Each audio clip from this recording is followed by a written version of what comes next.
My worry is that this is just the beginning. Next, they'll go after gay marriage and maybe the board, what is it, Brown versus Board of Education? Yeah. They already eroded our voting rights a little bit. Yeah. So I see fascism down the line here. I don't know. Honestly, I want to cry. I want to cry in so many different ways. I feel really angry about this.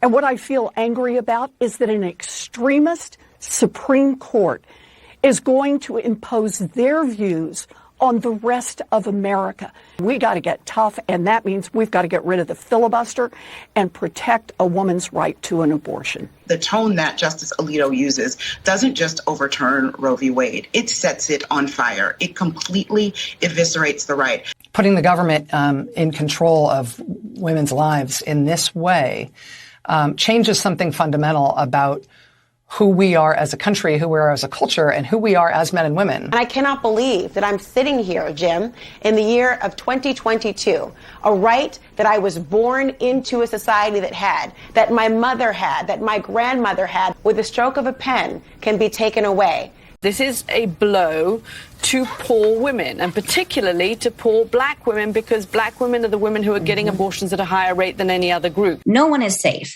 This overturning Roe will be a mass criminalization event, and that will harm the people most oppressed in this country, black and brown people who already face the most discriminatory barriers to care. The great question of the era is, are we in this decade, are we up to democracy?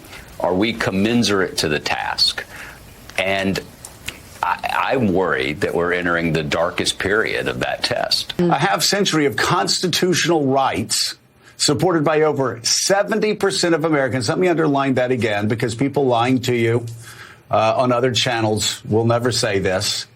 Over 70% of Americans support that constitutional right. It'll be swept away by the presidents not in this picture, the presidents who were outvoted in each one of those elections over the last 3 decades. This was on the ballot in 2016, and the American people voted for the candidate who said he would he would appoint justices to vote to overturn Roe v. Wade, and that is exactly what Donald Trump did. The idea of a legal ban on abortion, stopping abortion, is a myth. Mm-hmm. It does not happen.